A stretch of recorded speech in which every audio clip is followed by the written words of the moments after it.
Boundless Authenticity Podcast. Have you ever wondered why people don't value truth anymore? Why they resist the idea that we're in a war against corrupt elites, government establishments, false narratives about health, history, and everything in between? It's because accepting the truth would change their lives, and they can't have that. In 1954, a woman named Mrs. Keach claimed she was receiving messages from aliens on the planet Clarion. The messages said a massive flood would destroy the world on December 21st, but she and her small group of followers would be saved by a spaceship. Her followers gave away everything, gave away their jobs, money, left their families, and they waited. But watching silently from within was psychologist Leon Festinger, who had secretly joined the group to observe what would happen when the prophecy failed. Midnight came, no flood, no aliens, no spaceship, silence. But just before dawn, Mrs. Keach claimed she'd received a new message. The world had been spared, not because the prophecy was false, but because their faith had saved humanity. Rather than fall apart, the group clung even harder to the belief. They went public, called newspapers, and tried to recruit new followers. Festinger realized something profound. When people are heavily invested in a belief and reality contradicts it, they don't just walk away. They twist the truth, rewrite the story, and fight harder to protect the illusion. That moment became the foundation of cognitive dissonance theory, a key to understanding why people will cling to comforting lies over uncomfortable truths. So if you've ever wondered why some people refuse to see what's right in front of them, now you know. Thanks for tuning in to the Boundless Authenticity Podcast. Today, I'm joined by Coley Weber, aka Coley UFO. She's a powerful voice in the world of the unexplained and is an experiencer and host of the boundary-pushing SNX Radio. Known for her deep dives into UFOs, ET contact, the secret space program, and interdimensional phenomena, Coley blends personal encounters with investigative research to unravel the mysteries that mainstream sources avoid. Coley's platform continues to rapidly gain momentum across YouTube, Spotify, Apple Podcasts, and more. With a strong presence on social media and alt news circuits, Coley Weber isn't just exploring the unknown, she's challenging reality itself. Seems like a great fit for Boundless Authenticity. How's it going? Good. I don't think I'll ever live down the Coley UFO, but unfortunately it's followed. But that's funny. I laughed too when you said that. Thank you for having me. I really am excited to be on here and doing a deep dive in some of this stuff. Okay. All right. So, this could go any way, but I'll start at the obvious. How did you get started in, talking on these podcasts and stuff like that? Yeah. Back in 2017, I encountered a UFO. I was out in between Cascade and a place called Bernard, Iowa, in the middle of nowhere. And I was out there taking paranormal pictures. It was an old cemetery. It was a creepy church. It was St. Patrick's Church, if anybody wants to look it up. There's a MUFON file on it. You can go ahead and check that out also. They measured it to be 50 feet away. It was 50 foot in diameter. And I saw that creep over from 1 mile. And it was, like I said, we were about, I'd say it was maybe 10, 15 feet above my head. So there was no turning back from that point. I saw something that was completely, it turns everything and it changes everything at that point. It was going through, like I said, did the veil lift right away? No, it's a journey that you go upon. So it was about 6 months later when I saw the second and third, and then they started coming more and more and more after that. That's when I encountered the missing time. This is like the short version of it. But anyway, so I experienced, and what I saw was just unbelievable, but it changed everything. So that kind of started my journey through all of this in truth. And a lot of what you said in the beginning and the intro, and this is so true. It is so true, especially the cognitive dissonance. Like with people, I mean, they want so bad. And I saw myself kind of going through some of that too. But if I did not keep my mind open to all possibilities, then I don't think that you're possibly ever going to come across the truth. So, but that was really what changed my course of life. It really did. It challenged everything I knew. I had to completely go through, and there's a lot of emotional part of that too. It's like when you realize you've been lied to for so long about so many things, and then you go upon this journey, you can't just assume everything that you're coming across or everything you remember is true.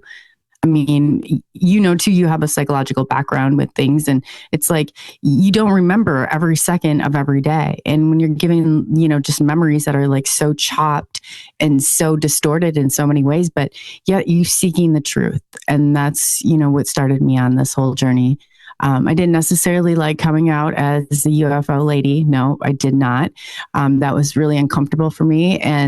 But I couldn't deny what I saw. If I did, then nothing that I said from that point forward could I, with integrity, hold. So, I've been on this journey for quite a while. I've talked to, and I've had the opportunity. I never take for granted what I'm able to do, because I get to talk and ask some of the leading experts in this, like my own questions.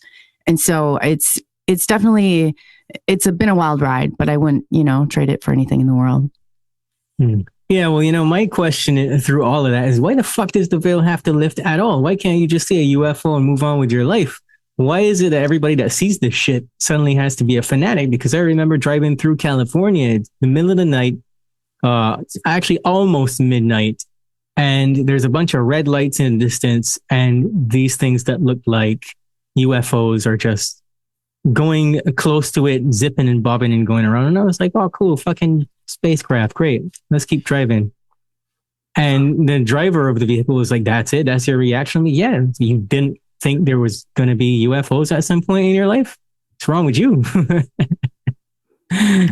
So if you see it and you experience it, why do you have to go off the deep end? Why can't it just be as casual as, hey, there's Oreos on the shelf, let me go get some? Why can't it be like that for a lot of people? I question these things from different angles than other people ordinarily would. It's not crazy to me, and it's not crazy either, if that makes sense. Absolutely. And that is $1 million question, because there's so many people that it happens to. And I've talked to so many people, and it's like that point in time, why the hell couldn't I just keep moving on with my day? Why couldn't I, eventually go back in and it's like I challenged everything. I was sitting in my nice cushy office as a mental health therapist, and it came to the point where I was questioning something that I loved that much, and I dedicated my entire life to. What the hell is wrong here? I agree. And I remember kind of just getting pulled into these groups, and they're like, this journey to truth is one you're going to walk so much alone, and you should think 5 times over before you go down this road, because once you start, you can't go back. And I think that I was like, oh, come on now. Yeah, of course I want to know the truth. Of course I want to know the truth. Well, that only digs you deeper and deeper and deeper. And it comes to a point where you start to realize, like, hey, all those things that I thought I was here for, and all these things about existence that I learned going through like Catholic school growing up, or, you realize how indoctrinated and how programmed that you really are in the system. And I think that would be what I attribute a lot of it to, was that I started to dig into this, because there wasn't just like I saw something, there was an experience that went along with it. And there was like this excitement, and I was so scared. I was standing in that cemetery, and I dropped that camera, and I was looking, and I didn't even have my cell phone. And this is 2017. So the technology, we've come a bit of a way since then. And I remember my neighbor was there, and I was like, Jessica, call my brother. Because 2 weeks prior to this, my brother and my son had experienced one. And I remember my brother showing up, and he's like, he's like visibly shook. And I was like, Eric, what's going on? He's like, you're not going to believe what Brody and I just saw. And I was like, he's like, I saw a UFO. And I was like, oh, that's cool.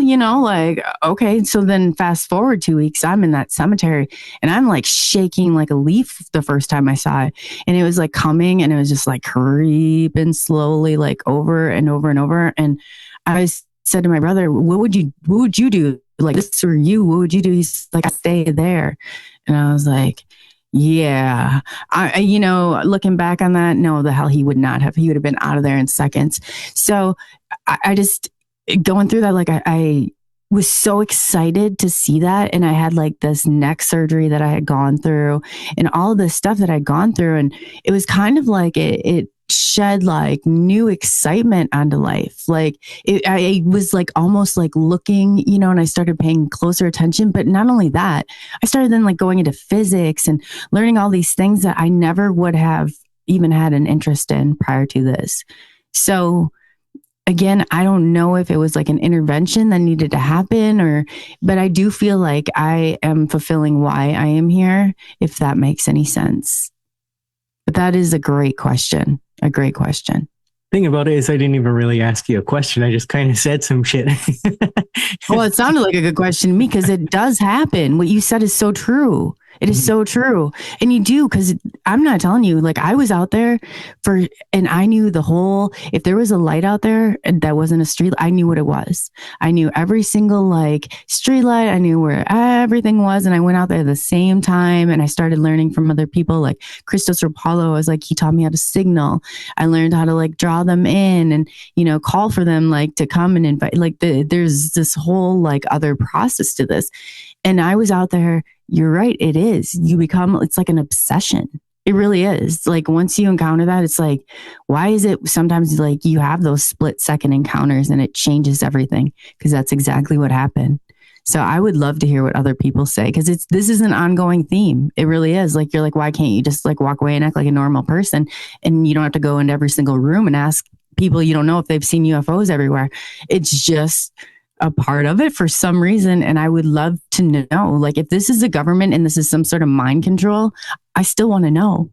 I still want to know why it's like that and why it does tug at you. I've tried to walk away from this before, and here I am. Yeah. No, I couldn't. I stayed away for a little bit and it sucked me right back in. Yeah, I mean, I wasn't asking the question to take the piss out of you or anything like that. I actually no. It's a good question. I'm glad you're asking these. Yeah, no, it's brilliant. Yeah, I really just wanted to elicit all of that which you said. It felt like the easier way to get all of that without asking 3 or 4 additional questions. But the thing for me about it is that I do believe that there is something out there. But as I said to you in private, underneath that belief is this idea that perhaps from the very first cave drawing, it's all been a psychological operation, because we know that the elites have been around and controlling the strings forever. So it really could be, because they do go to that extent to set us up. It could be something like that. What if that's all it is? I'm not discrediting anyone's experiences, because a lot of people have had some pretty painful experiences with this kind of stuff. I just haven't. And I don't know if it's because ET knows I'll punch it in the fucking not balls area, because apparently they don't have balls. I just don't care. I don't live my life in fear of things like that. But it does interest me, because you hear all these different perspectives, but the majority of them are actually the same. So it's kind of like if you were doing a case study on anything else, you would be inclined to lean in a particular direction because there's so many similar storylines, right, that match up to each other. And for me, anytime the narrative is repetitive like that, there's something else going on that we're not being told, or that we just don't realize, right? So that's my angle for looking at it.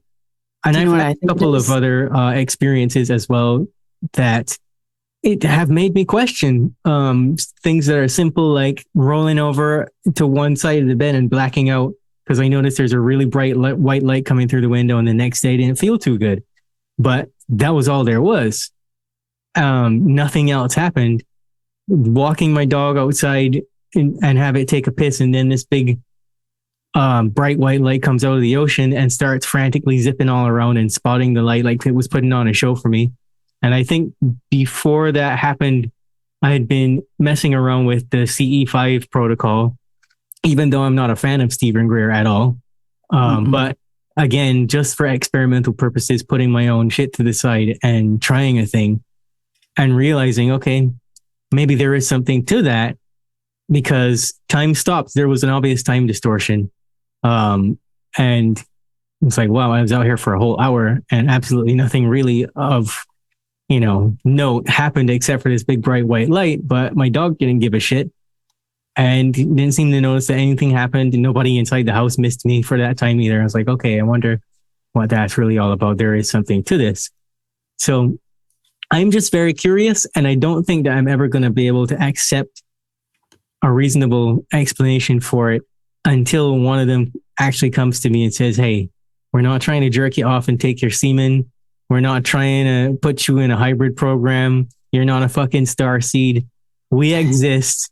Right. And we just, don't like humans for the same reason you don't like humans. Fair enough. You know what I think it is all about? Okay, so we talked. Did you grow up seeing spirits? Like, were you? Absolutely. Yeah, all the time. Yeah. All the time. It was like, hey, don't say that too loudly. You're going to scare your father. Oh, yeah. I went to the point where my mom was so freaked out, she was going to call the priest. That's quite a coincidence that we have there.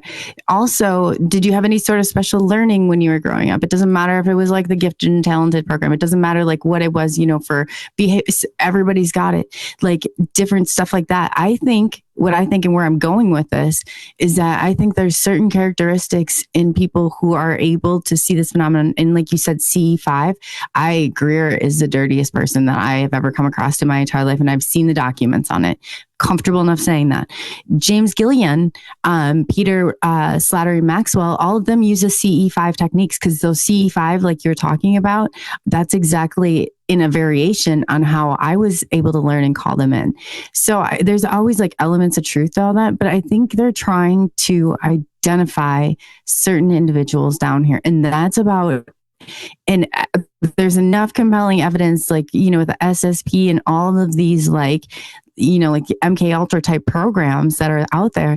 I think there's certain people that throughout, I guess in this, when I started to look back and the more that I've learned, there are characteristics in people that they're looking for. And I think that this right here is a test to see. I don't know exactly, like I said, I know there's more out there. I definitely do. But we didn't, like you said, we didn't create this.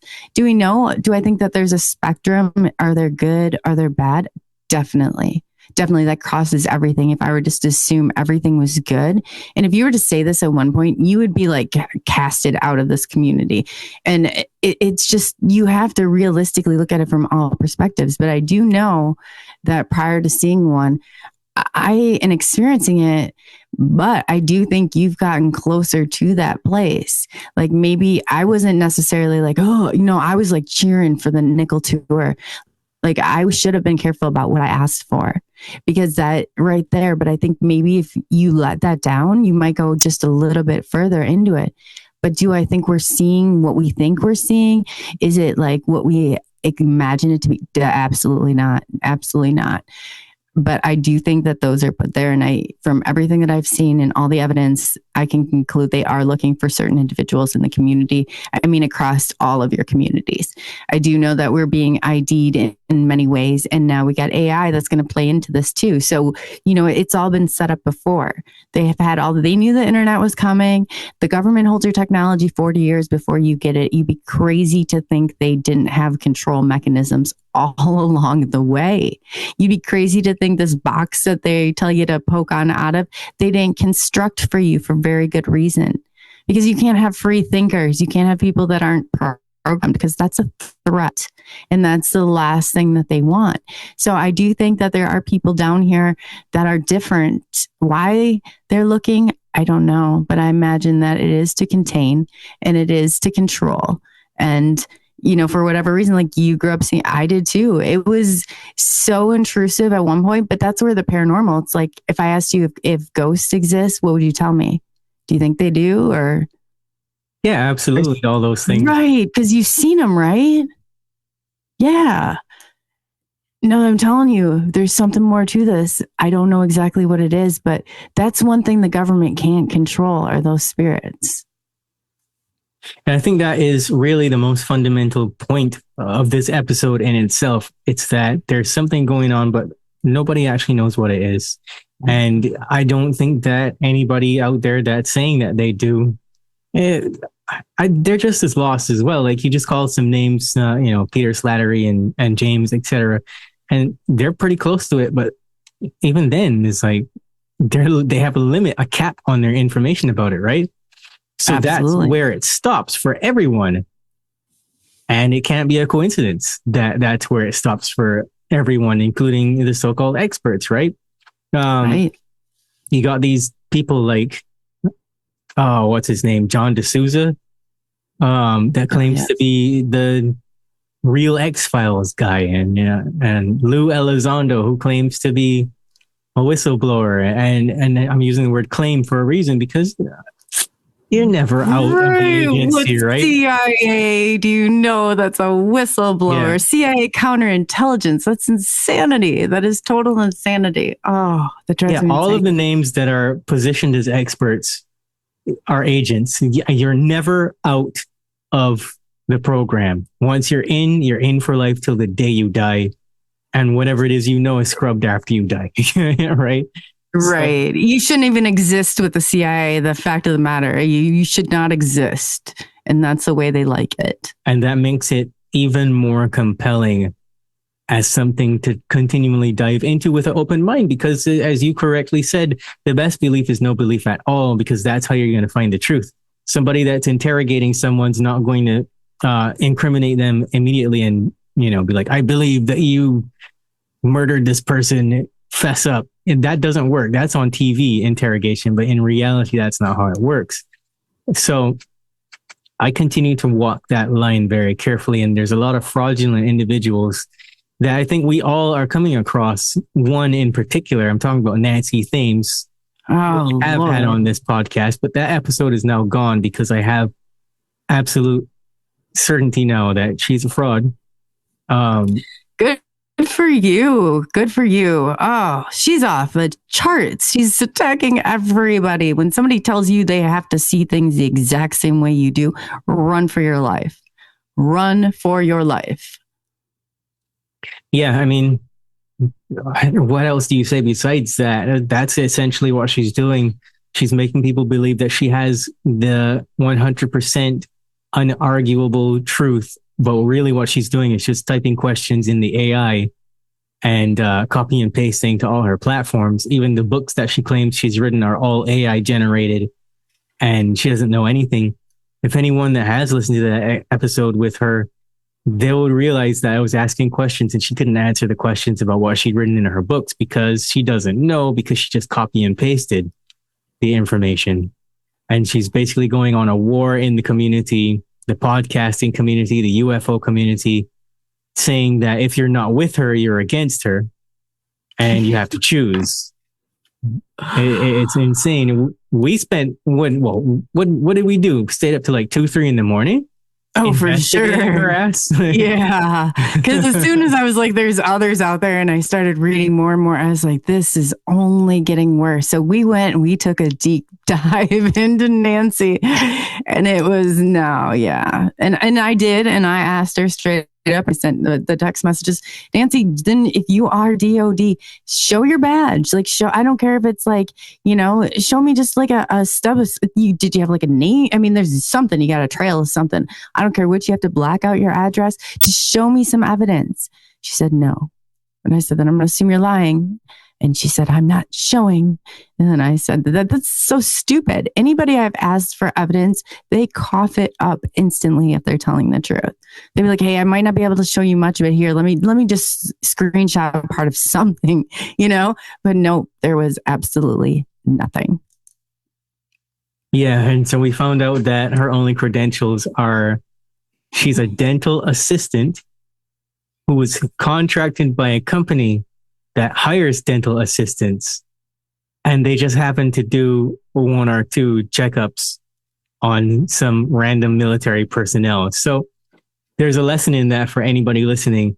Before you get too attached to someone or a clickbait title saying a whistleblower says this and this about any topic, they could have just been at the McDonald's down the street from where it happened, and they're saying they're the expert, So true. And I learned this along the way because there's so many people that I really looked up to in this, and they would call, and and I really just, because you're looking for guidance. It's like you're looking for somebody who's been there and can help you to understand some of this. And the further down I went, it was like less and less and less. And I was like, man, if we're going to continue to do this and then no one wants to say anything, and I'm like, we're leaving this out here for people that may really be looking for answers. And let's save them some time and have some integrity in our shows. And when we do, I've had interviews too, but believe me, they're not out there. And I've even stopped halfway through and had to throw somebody off because I was asking for evidence. They want to take on this big community, but then you ask them about their experiences. This guy didn't, he was wanting to stake in the paranormal, but he had not one piece of paranormal hunting, like ghost hunting equipment. And he didn't know what ITC. I was like, come on. Now you're going to sit here and you want to be a paranormal expert, but you've never, I don't go paranormal, investigating. Well, what the hell, I was like, done. We're done. So if we don't start having some integrity as a community here and we don't start sharing the information we have, then we're really a part of the problem. We really are. We should be holding each other accountable and holding our guests accountable, and not just because there's so many stories, and the people, the more and further down you get in this, the people who are at the top that are platformed are not who you think they are. They are not who you think they are. They're actors, just like the Nick Pope. He's not the real Nick Pope. He's not the one that Tom DeLonge wrote Secret Machines and Tom DeLonge and his little CIA buddies. Like, no, those people aren't the ones that are platformed. There's a reason why if you're in this and you're doing your shows that you're fighting so hard to get an audience. And yet some people, no, that's not the way it works. We're not buying and paying for every single person. And if you have somebody in the community, like there is somebody right now that is buying and paying for every single follower and putting themselves there, you should ask yourself what the hell is going on. Because that right there is exactly what happens. And that's how your government infiltrates. And that's why you have such a hard time even getting to the truth or the answers, because they're going to see that a mile away. And if we don't stick together and we don't start holding ourselves at like some higher standards here, we're just as bad as those people, in my opinion. Yeah, you're right. And I mean, people like me, I'll never get a big following. I've already been capped off. In the past, I've had 2 Instagram accounts deleted. Once they got to 8,000, they were like, oh, hell no, you can't say that shit. Delete you. How'd that happen? Oh, I agree. I have the only one, like Twitter, I'm at like 50K, and I only attribute that they were going to platform me. They thought I was going to take their little deal, and I did not. Otherwise, I think that I would have, I started off like one, and you fight for every single one of them, but you notice like I do. And that's another thing, is that we should be, and I hate that when people are like, oh, my pages, you can't. And I'm like, why aren't we trying to build one another's voices? That's so stupid. Like, he just blocked me. I don't even know who he is. He posts something. He's like, if you do it one more time, and it's like, block me. I welcome that in my groups, because ultimately I don't want somebody to tell me how to think, how to like do certain things. But hey, let's share our information. Let's share our findings. Like, look at what we were able to put together in a matter of like a few hours. We just both are like, digging.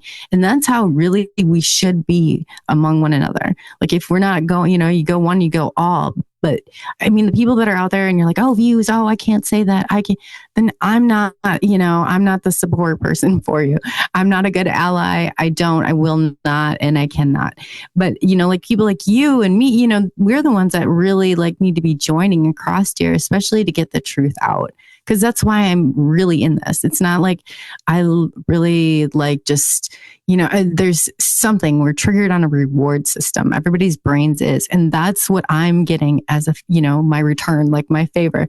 I didn't necessarily love going out there and having a microphone and talking. No, I would have rather like crawled under and hidden away. But it really was my time and my calling.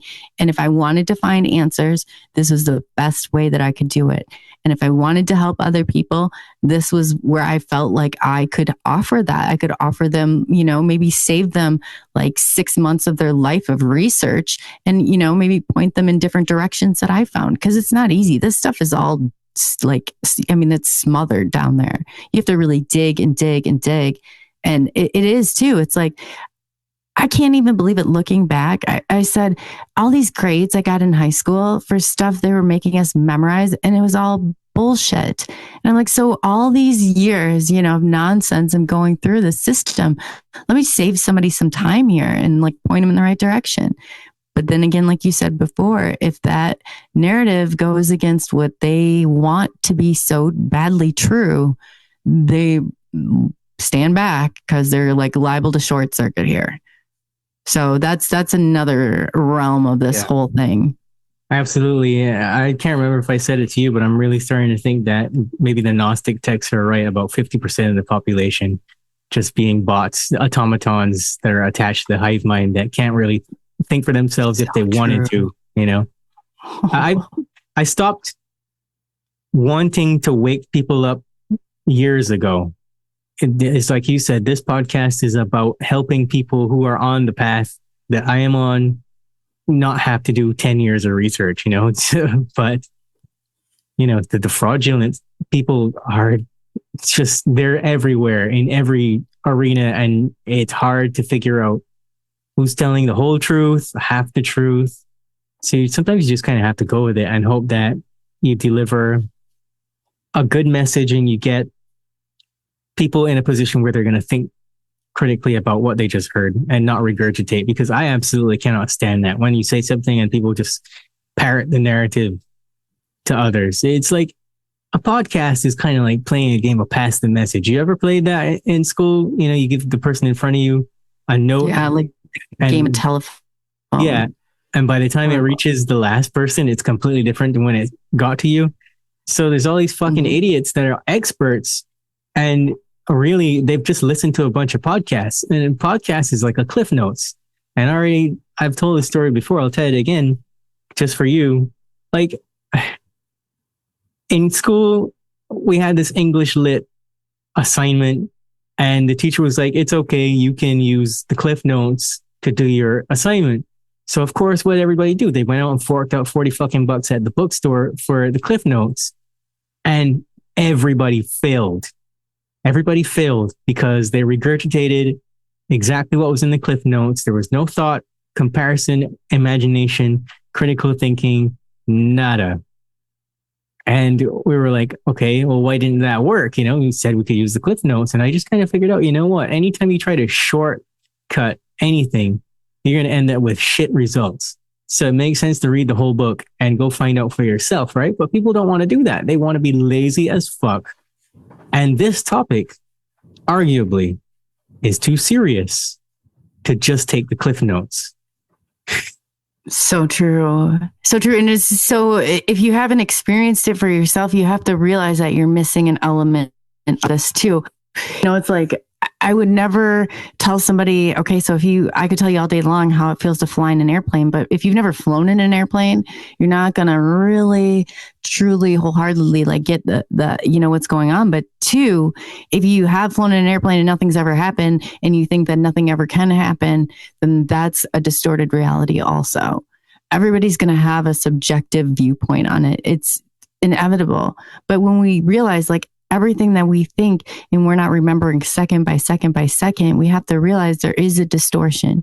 And when you realize that and you can look and logically say in your head, then I think it makes you a little bit more balanced in this. But yeah, if you're just going out there and you're listening and someone's like, you have to think what I think or I'm going to throw you out of a group, leave that group immediately. Leave that group immediately. Do not, this is subjective in many ways. And it is very, when something happens and it's so deeply personal to you, you're emotionally attached to it in ways that other people aren't. But you also have to realize and have that awareness about yourself. I always want to know what my strengths are, but I want to know what my weaknesses are even more. Because if I know what those are and I know how to make those adjustments, then, I take accountability all day long. If somebody even hit my car, I still have accountability in that all day long. We are human in these human experience and whatever it is, if this is, let alone a simulation, all the less, you should be experiencing it to its full, but you should be cautious also, like, like I said, know your strengths and know your weaknesses and try and navigate through it. But do not take somebody's word and just run with it. Like you said, the Cliff Notes, you're not going to understand that. And that's so many people now, that's exactly where they go to. It's like the ultimate authority. No, that's definitely not ends, because you don't understand. You have to really have that awareness about it before you even go there. And this topic is very tricky. It's not for everybody. It really isn't. Like, there's some people in this community that legitimately, are insane, completely insane, and they'll find their way into the community, but you just have to be aware that they're out there. And so I don't know if you've ever accidentally had somebody on your, I have, and I paid for it. And I thought, I'm going to go and I'm going to start checking and I'm going to do my due diligence on this, because I'm never going to sit this uncomfortable again. It was horrible. And I realized at that point in time, not everybody was in this for the right reasons at all. It's really been a learning experience along the way. Yeah, it really has been. So let's go back to that point of the psychic experiences. I mean, I guess I never really thought about it until this point. Growing up in Barbados pretty much meant that you were in one of the most active psychic hotspots you could have found yourself in. So I never really thought it was abnormal to not see spirits. You get what I'm saying? I just kind of told my mom when I was little, there was a clock on the wall and it was a really big painting with a clock up in the top left corner or something like that. Or was it a right corner? The right corner. And the rest of the painting was just of like the ocean and boats and stuff. And I would stare at this thing and I would laugh my ass off because I saw like a man in the clock, like a face. And it was the best way to put it. I tried to regress myself to see exactly what it was. And it still is, as far as I can understand, just like, say you stick your hand into some paint and then you stick that paint covered hand on a paper plate or something, like kids do at preschool. And it just leaves the imprint of your hand and leave everything. So it kind of looked like a person had actually done that, stuck their face to some paint and they shoved their face in the clock, right? So that was how I was seeing it. And what it has never been clear to me through the regression process is whether or not it was animated or not. I just remember laughing. And what I can recall is that there must have been some kind of thought transfer. Maybe the best I can get from that is the thought transfer was the personality of this entity, if you want to call it that, was doing what any old person would do to a baby or a young kid. Just, make funny faces, make crack jokes, try to make it, happy somehow, right? And that's why I was laughing. And my mother would ask me, what are you laughing at? And this is something that was going on from the time I was in a walker until I could walk and a little bit older than that. They finally ditched the clock when I was like 6 or 7 years old, I think. And it was in a closet somewhere locked away for a while. And I remember looking at it while it was in the closet and nothing else happened after that. So that's pretty much my story with the very first real thing I ever had that was like a psychic experience. And I would tell my mom and she'd be like, I don't see it. Don't tell your father. He'll be afraid. So she just wanted to hush it up. That's telling right there. Uh-huh. Why would your dad be afraid? Did you ever ask? He's the biggest pussy you ever met. Or one time, like just for joke's sake, one time I stepped on a piece of glass and cut my foot and it was bleeding everywhere. And he saw it and he headed for the hills. He ran and he had to go lay down. He couldn't handle it. And he left me there bleeding. And I was like, okay, I shrugged my shoulders, went, sat down, fished out the glass myself and got something to put the pressure on it. And then like jumped on one leg to the bathroom and dealt with it myself. And when my mom came home, she was angry. She was like, what the fuck is wrong with this guy? But they used to live in a house before this one that pretty much was haunted all the time. She's told me stories about things moving around the house. And one night she went to get a glass of water. Something pushed her on her back and she went flying through a glass table. So all that was in his head too. And he was like, I can't handle any more of this spooky shit. So she was like, don't tell him anything, you know? Was the clock in that house? No, was the clock? Okay. No, the clock wasn't in that house. But this house was in a very haunted neighborhood because back in the times when that house would have been built, it would have been partially limestone blocks and what you call chattel house, which is like what Americans would call like siding. So just a type of wood. Oh. And a combination house like that. And it's from a very old period where slavery was still alive and well. And you would have a lot of different energies from that because this entire island was basically shrouded in bloodshed from the first time it popped itself out of the ocean until now, right? So it's a very restless area. Is it cultural? Like, do you think that's why there's a lot of intuitive people, or? Well, you know, I like to say that everybody in like the self-development realm and stuff, they all quote Neville Goddard, but they all barely pay any attention to the fact that he said he was from Barbados in one of his books. And I've heard stories from older persons in his age group who probably didn't even really know him that well, but were familiar with him. And they were like, yeah, when he was young, the elders would tell him that he was a weird kid and that he had psychic abilities and different things like that. So basically what I'm getting at is that throughout the generations, that's been beaten out of us culturally. But prior to that, you would have had all of the African religions and stuff. And you would have had like the Arawaks and the Caribs who would have come and spread their tribal wisdom to others living here, or they would have encountered British settlers or Dutch settlers or whoever was in the neighborhood. So you would have had all of that kind of witchy type stuff and witch doctory type stuff and, you know, hoodoo as they call it. And that has kind of lent to the energy, not even to mention all the slavery stuff.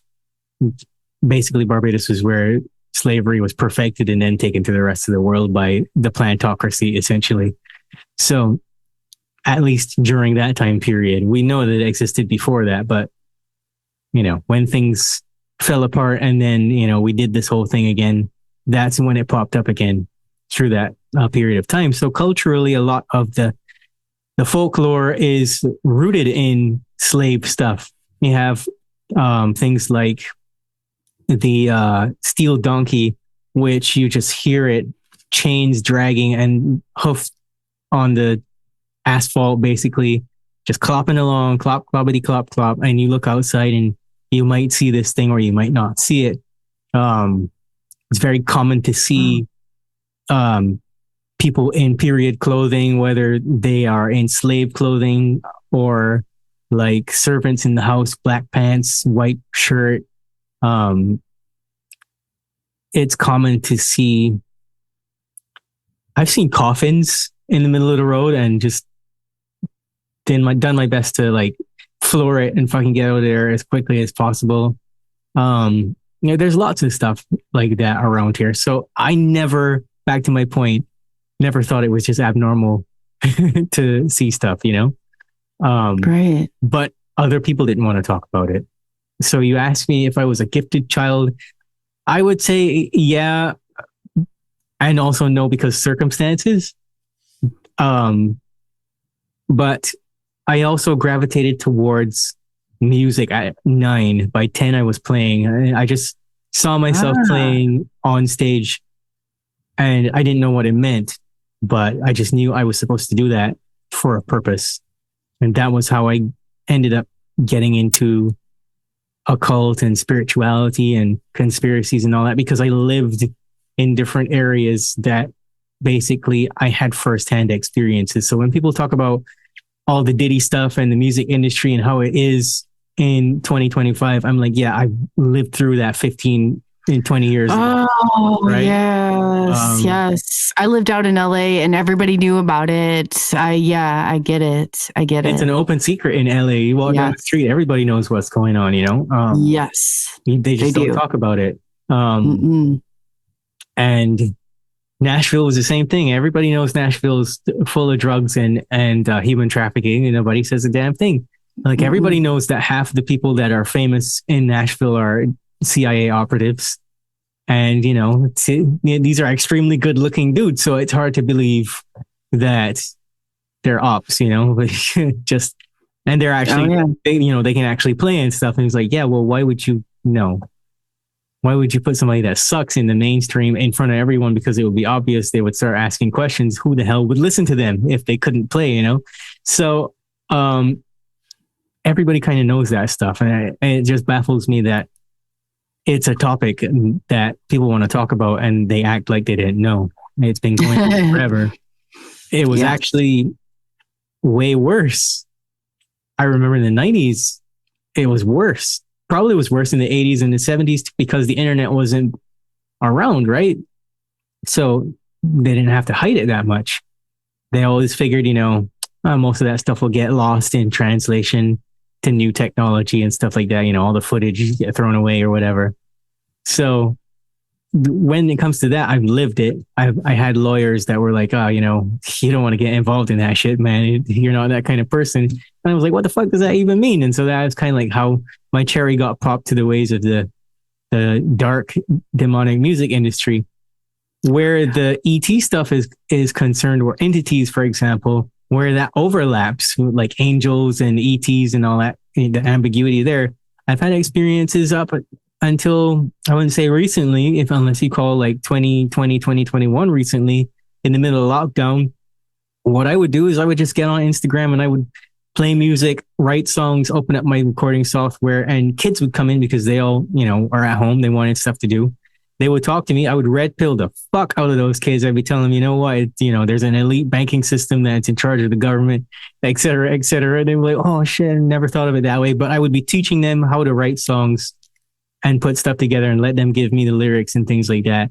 But while I was doing that, I would be playing and coming up with parts on my guitar and stuff, sitting right here, and you'd see orbs and stuff flying around behind me, pretty bright. And people would get freaked out and be like, what the fuck is that? I'm out. And you got something behind you. I don't want no part of this, right?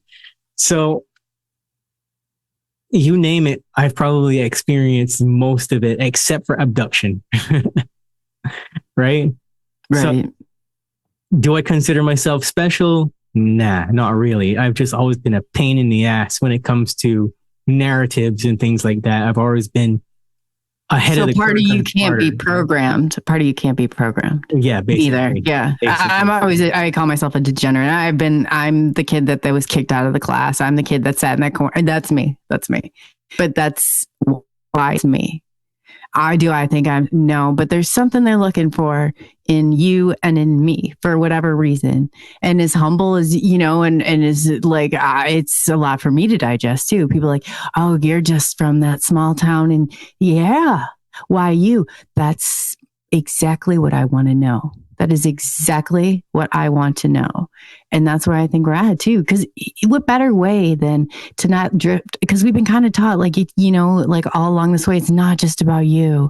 It's not, well, this world and this experience is most definitely about me because I don't have any other perspective to look from but my own. You know what I'm saying? So for whatever reason, you're out and you're on this journey, like, yeah. And then you'd say, like, if you didn't let that down, if you did, because there is obviously something that they're looking for. Otherwise, they wouldn't care what we said or what we did, if that makes any sense. Yeah, absolutely. I remember we were talking about, I got to get better with my diction because I'm trying to say so much stuff in a short space of time and like blah, blah, blah, blah, all the time. But what I'm saying is, I remember we were talking about the genetics aspect of it, to keep it short for people, about eye color and blood type and things like that. And for some reason, all the documentation on my blood type has gone completely missing. Nobody knows where it is. Ooh. Ask my mother about it. She doesn't remember. I know I've given blood before, and I can't remember if it was B positive or what it was.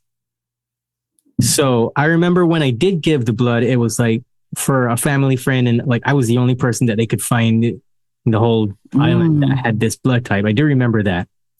So I don't know if it was, or that could have been a lie and they just wanted to trick me into doing it. So that makes sense. So when you say that, because I have a really rare blood type, I have AB negative. Both of my parents were O negative, which to have an AB negative child is like almost so rare in itself. And I know this because I was so jaundiced as a child. And I also know that if I go in for surgery, that they need to make sure that that blood is available. So it's like everybody can have our blood, but we cannot have everybody's blood. So that would make sense, though, if they were looking that you did have a pretty rare blood type. Yeah. I could see that. Also, I have green eyes. If that's not apparent to anybody watching, I have green eyes. There's an eyeball for you. And it's pretty rare for somebody, my skin tone, my genetics to have green eyes just like that out of the blue. But I also have a ton of like Caucasian in my bloodline as well. So I don't know if that's a part of it. I don't know if like you have to have certain characteristics is where I'm going with this. Beats the shit out of that it's rare. Do you have siblings? Do you have a sister? Does she have, what are her characteristics? Yeah. Somehow I don't recall telling her I have a sister. That's spooky. But yeah, she... No, you did. I promise. I did? Yeah. I hope to God so. She, no, she has normal brown eyes. Yeah, see, it's weird when you start looking at it like in different things. My eyes are really spooky blue, and they'll change like with stuff. And I'm not sure like exactly. It's great that you know your lineage, because I just know that I have descendants from Ireland, and that's where this madness comes from, and that I have descendants from Germany and some, like I'm trying to even think Scottish. I have a little Scottish, and it's just kind of like, but we only go back here. It's like we don't have all that history like you have. There, I have no clue. I mean, it's pretty well wiped before a certain period of time here. So it's a lot of that is lost. So is it on your dad's side that the Caucasian part comes in? Do you think that's part of his fear towards this? You see, that part is fuzzy and also funny to talk about, because my father, his father was from Guyana, which is primarily Indian. And the last name Sator actually can only be traced all the way back to a very small tribe of indentured servants that were brought to the Caribbean. I think it was like 1,000 of them or something like that, and existed in total. And I think in the world, there's probably only like 1,000 people with the last name Sator, but it actually translates to, in Sanskrit, guardian of truth. And so this tribe is more or less, pretty much non-existent. It's not like Weber, where, it's a pretty common name. Right. You find it, or like my mom's maiden name, Fields. You can find that name everywhere, So my father's side, he actually has Italian on his father's side. And so his grandmother was an author called Undine Giuseppe. So it sounds like a mafia type thing, right? But yeah. So there's mixed heritage on that side too. My father's mother was a mixture of Caucasian and I guess I got to use the correct term, Negro. And I'm not sure a whole lot about her. She just recently died, and we never really were close because she's the devil, one of the devils. Anyway, I understand. Yeah.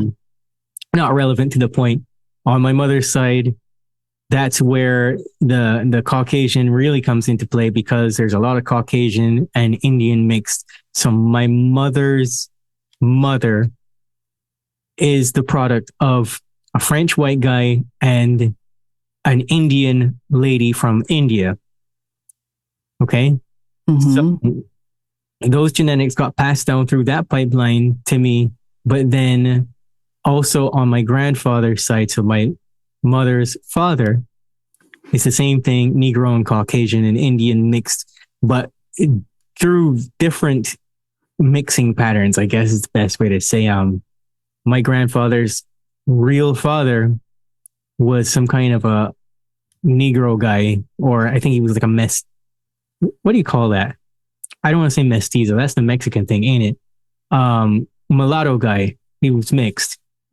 And it's one of those things where like some white guy was having sex with some black chicks and it was hush hush. Nobody was supposed to know. So that's how you get a whole bunch of kids with mixed genetics. So like my grandfather looked like a black guy, but he had curly hair like me, like straight or curly hair, depending on whether it was wet or not.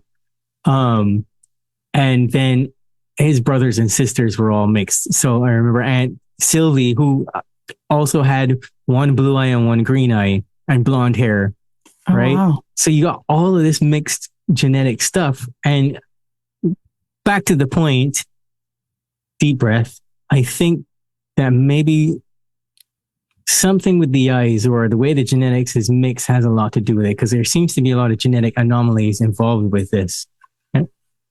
Oh, yeah. I have a cousin who has one green eye and one brown eye, and we're always like amazed by that. So no ET experiences on that end? No, yeah, I have a brother, Eric, who saw the UFO. He's the one I feel like baited me into this.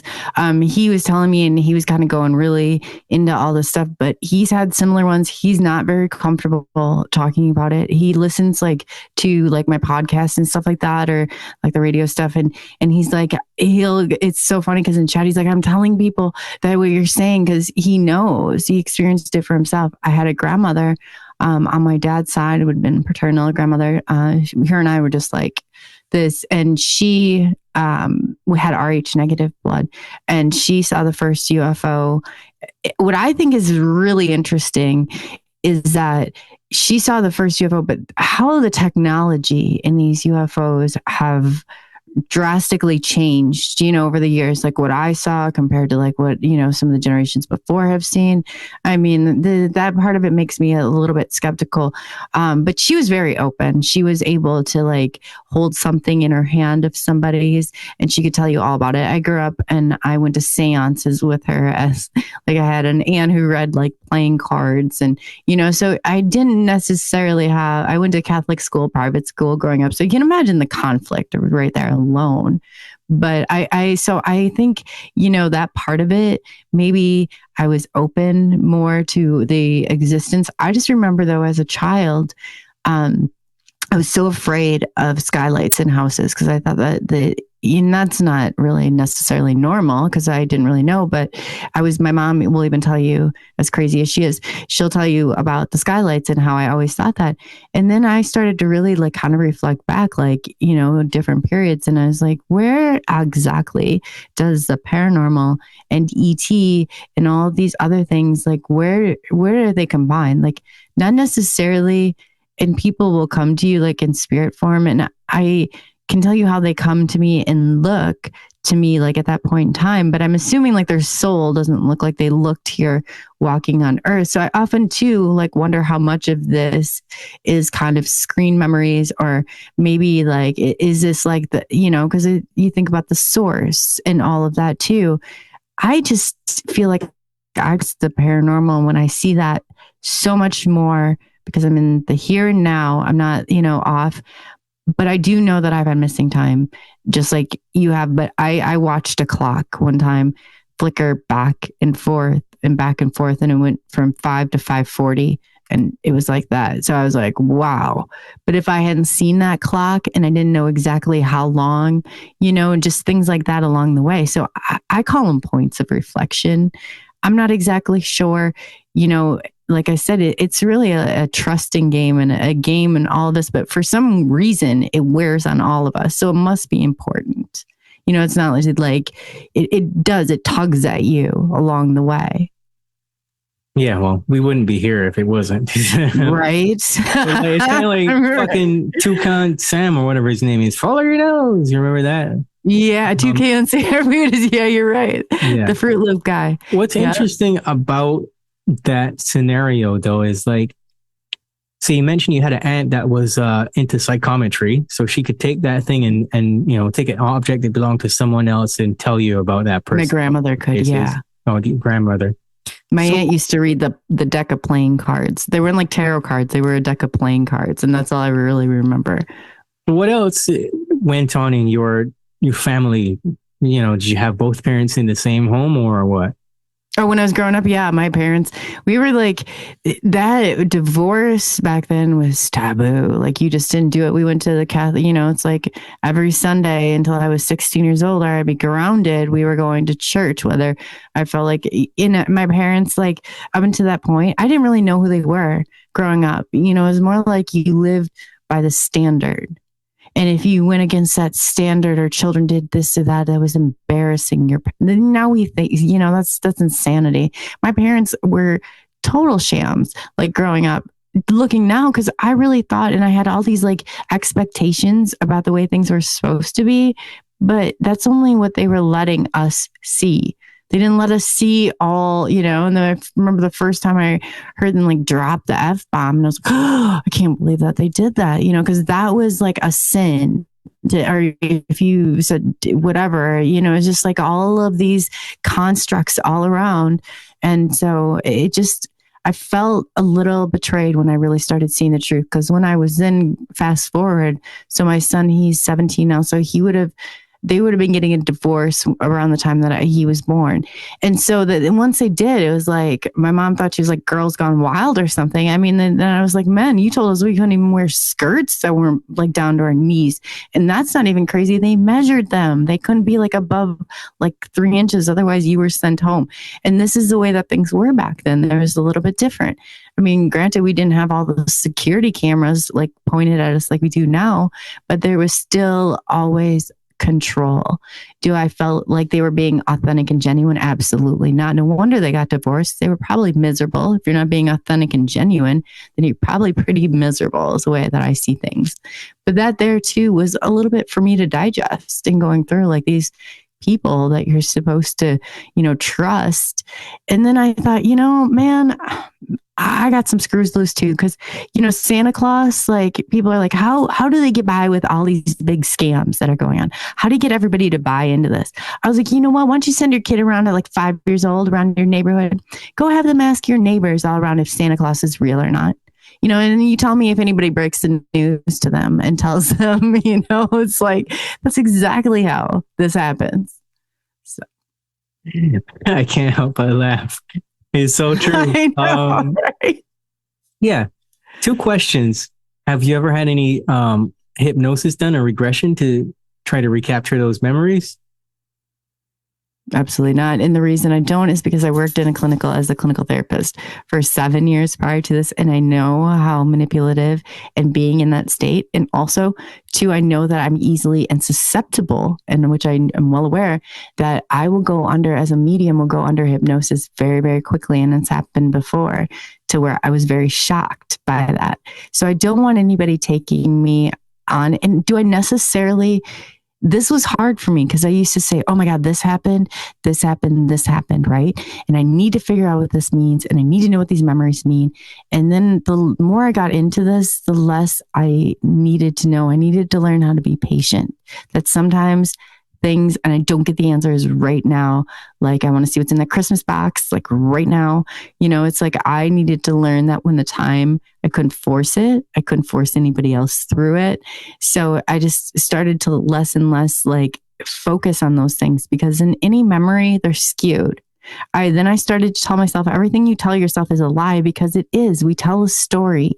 We tell a story. Why? Because what right is now is based off to what was before. And we build that along the way. And we have chapters within that story, but we do not have every single second of every day that where we can even like roll back our cameras. It's all skewed. So you have to realize that a part of that is, and it's not necessarily like that outside world. This is about going inside of yourself to find.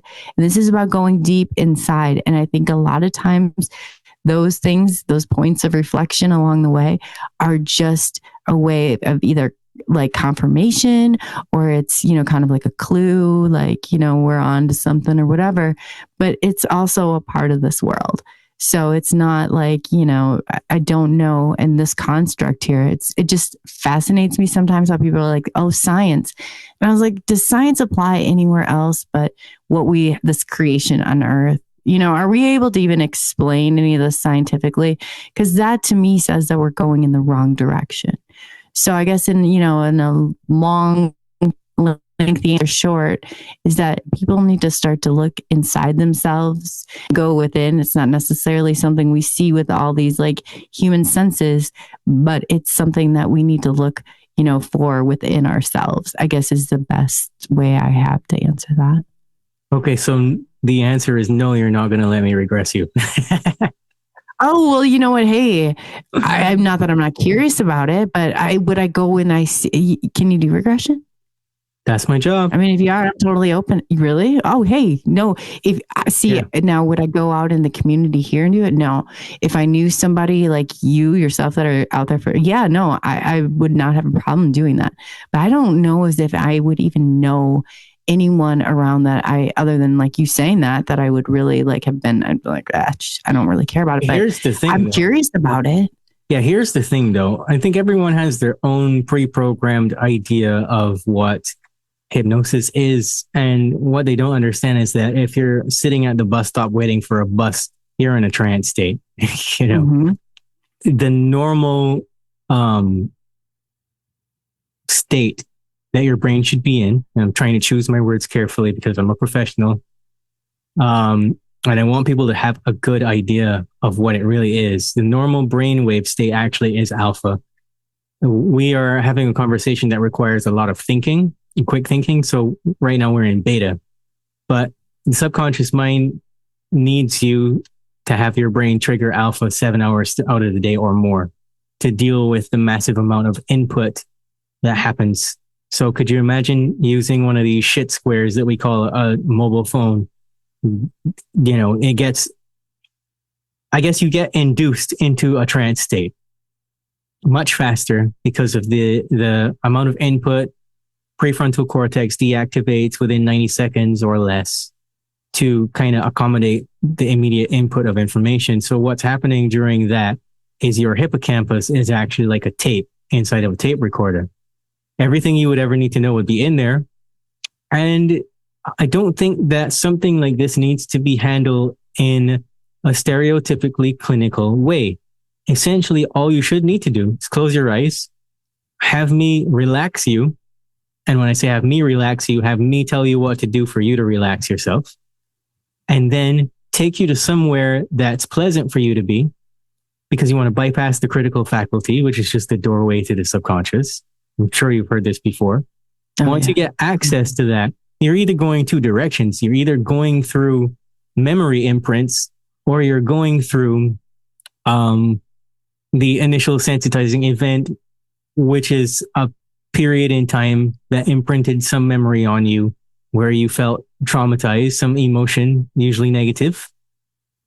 And you'd figure out what's going on in there, and if it doesn't feel like it's a real thing to you, if it felt like it was a bunch of shit that your brain's strung together, you could easily tell because your body would not have an accurate response to it, right? So it'd be like, where would you feel that?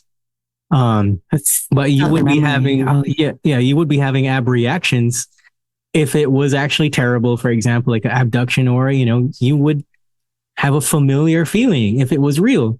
And I have to say this, people are afraid of hypnosis, and I don't blame them because there's a tendency in whether it's hypnotherapy or whether it's regular old talk therapy of any kind, CBT, DBT, ass up your head tea, it's a tendency for the therapist in question to lead that person to a point in time that probably didn't exist. It gets manufactured because they're trying to do it in a forceful way because they want to produce a result.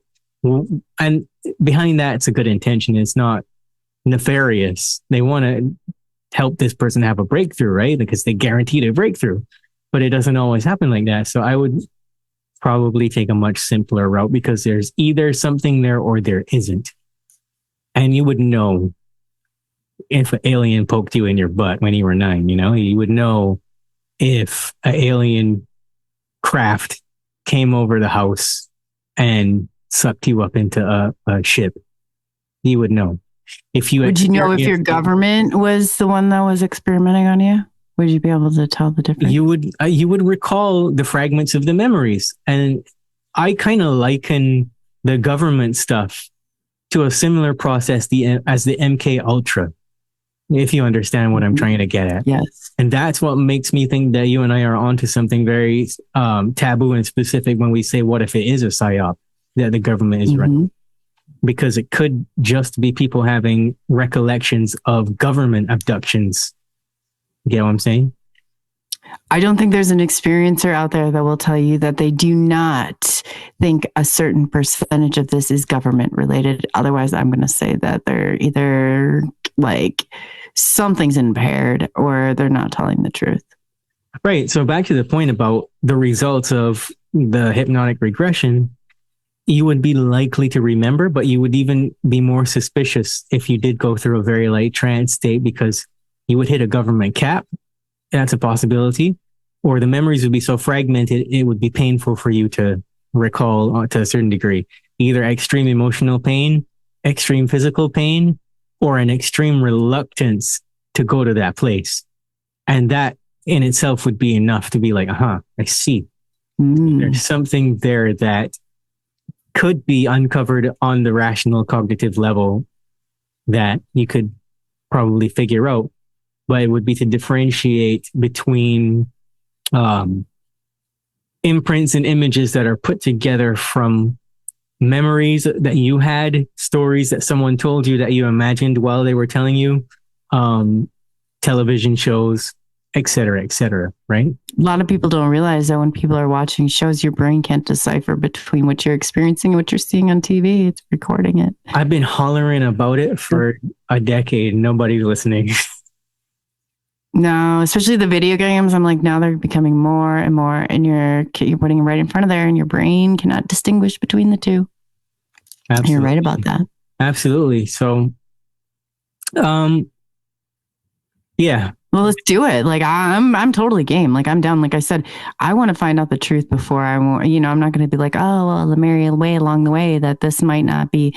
No, let's do it. Like, that's what I say. But like in finding somebody, if I'd known somebody like you that I could trust, and I would probably feel a little bit different about it, but would I trust somebody in the community? Like, no, probably not. No. Exactly. And I mean, no offense to Barbara. I think she's a great person, but I would never let Barbara Lamb regress me either, because she's done it so much. Like, I don't know how much of her unconscious processing would be like just leading me towards a certain result, I don't know. Right. Or let's say there are trigger words, or this is a government thing, like they've had it on before, do you really want them feeding you with trigger? It's like, you don't know what their intentions truly are at the core. Yeah, exactly. I don't know. So, I am able to regress myself, and I can tell you for certainty the experiences that I've had have just been very quick experiences. Nothing fancy, nothing to scream about. Suspicious, but nothing, nothing crazy. So that's why, like, if anybody listens to the episodes where people are trying to convince me that I'm a starseed, or that maybe I've had particular ET experiences that, they're trying to put me categorically into a box somehow of experiences, I never really bite at it. I just kind of always go, oh, okay, I'll think about it, because I know better. I've already done that on myself. I trust me, Right. You're your own best expert. Yeah, I get what you're saying. I don't know who else I would trust. Honestly. Well, I do. Probably 2 people, but I wouldn't go there either.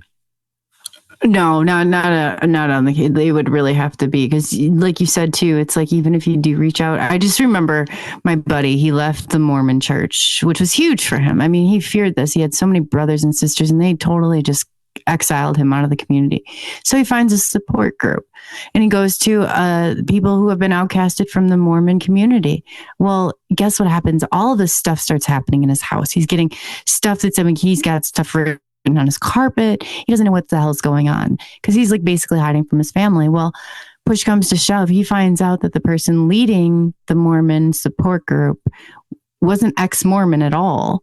He was actually infiltrated and going back and telling the families because they wanted to know who was attending such, like your anonymous support groups. No, they had infiltrated it. They were operating it. And then when he found that out, I was like, man, you really have to be careful in all of this because that would be the smartest move they can make. Yeah, the 3-letter agencies are all over the Mormon church. Anyways, I had to go get my bird. They're all over everywhere. Yes. Oh, look at oh my goodness. I love birds. Wow. I had to go get him because we always spend an hour together at nighttime. He was looking at me like, what the fuck are you doing? You're not paying attention. Oh my gosh, look at that. Oh, wow. That's awesome. I've been watching these bird videos. I'm not even joking. And I absolutely just love them. I love them. Wow. That's awesome. Yeah. So you gave me this survey that you've been taking people through. And one of the questions is, do you have conscious continuous recall of the observation of humanoid extraterrestrials or extraterrestrial entities? It does not include with hypnosis, dreams, or flashbacks.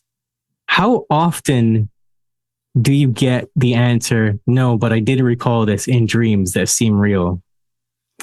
So those are when I not necessarily did a lot of people take them, but I gathered that came from NIDS. It came from your Black Budget Project. It came from MUFON Star Team, and it came from the Roper Poll with Robert Bigelow, who's connected to Black Budget Projects. There were trigger questions on that, and what we were going to do is we were going to reverse engineer it. I had somebody that I had found that could have secured all of it.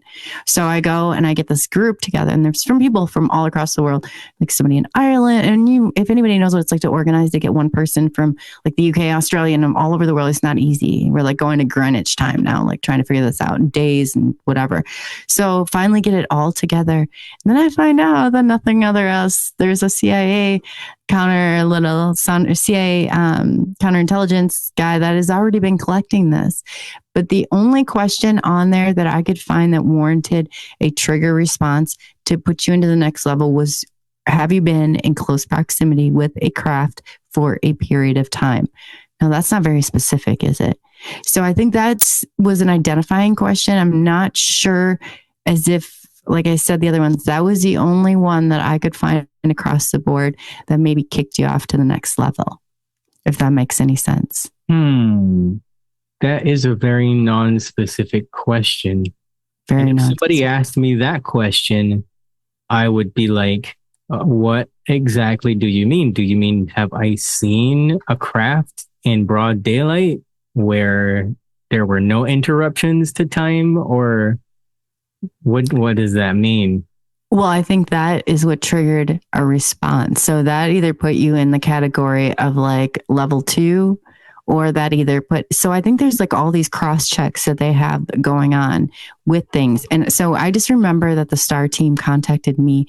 It was called MUFON Star Team at the time. I didn't realize that there was a backdoor to the AARO, that there was a backdoor to the DOD, that they had been leaking information from the time that I've known them to be around and existed. And that wasn't until I saw a craft. So and it's been scrubbed. They scrub it right off the internet, but I do have all the documentation to back what I'm saying.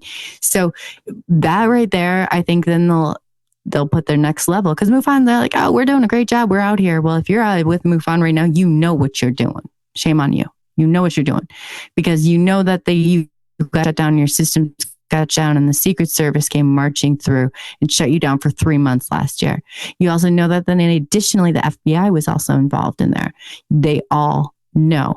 So they're going, and that information is being released back to your government.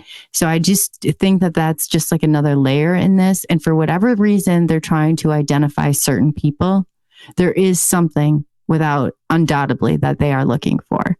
And undoubtedly, whatever it is attached to this. Otherwise, they would not care one way or another.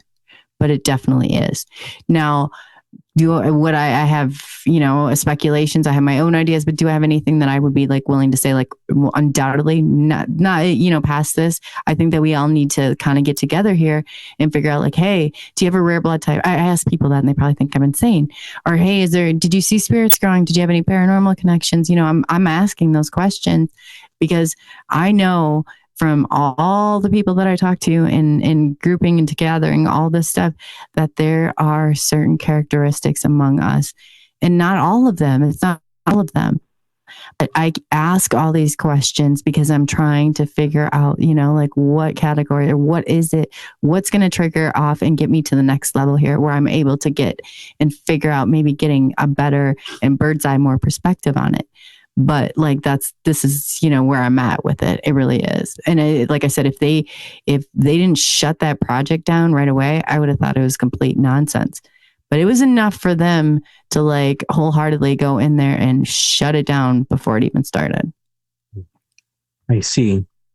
Some of these questions are pretty bizarre. For example, have you awakened to find yourself dressed in your own clothing? Only it was inside out or backwards and without a commonplace explanation? Huh? Now, the child experiencers, this is where I find this one. James, like Gillian, he's a child experiencer. My buddy Paul, he's a child experiencer. The child experiencers have they are so different and unique in many, many ways. But a lot of them will talk about being, these ETs being playful. Like Paul will tell you they played Paul the ball. He remembers that being tossed back and forth. He remembers like his clothes and waking up and how scary that was, that they were inside out or they were backwards. Some people have even woken up and not have had somebody else's clothes altogether on. I mean, and then when you hear that, it's not like just like, oh yeah, I woke up and my shirt, like was inside. No, they're like, oh my gosh, like they're alarmed. Like you can see that in them that there's something very off and wrong in there. But again, I think it's probably just putting people into a category. That's the only thing that I can think that reasonably makes a amount of sense right now. Yeah, they were like, yeah, that one time in Vegas. Right? Yeah. Right. Well, yeah. I mean, I lived through my 20s. Like whatever. It's just, these kids though, as a kid, that would be, and two, like, okay, well, are we dealing with something that is, but then, I've always kept that open because of the paranormal. Mm-hmm. And I was never a normal, like, child. I couldn't even imagine what it would feel like not to be able to see them. That's just been my reality. Mm-hmm.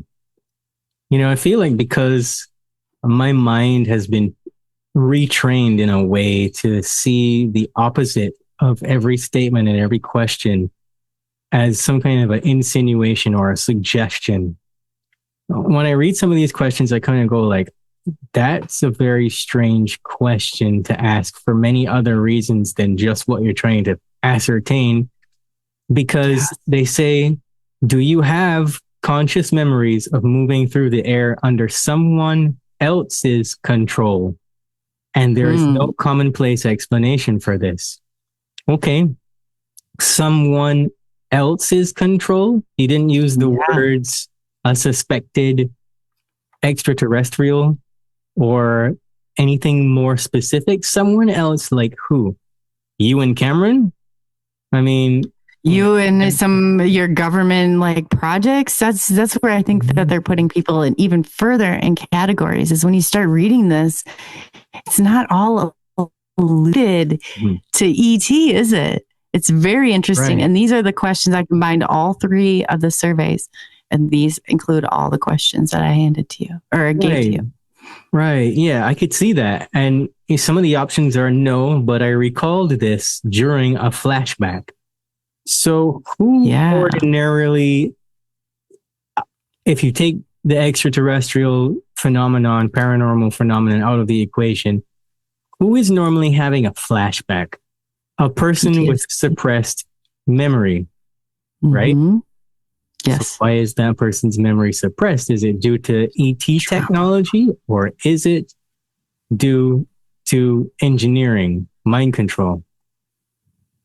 Right. So if you're telling me then no, that some of these questions you got these from other places, what's going on? What's up with that? That's $1 million question. That's exactly what I thought going through that too. Mm-hmm. It's exactly what I thought. This isn't all, and none of this. They even had one that Trojan, and that was on the Roper poll with Robert Bigelow.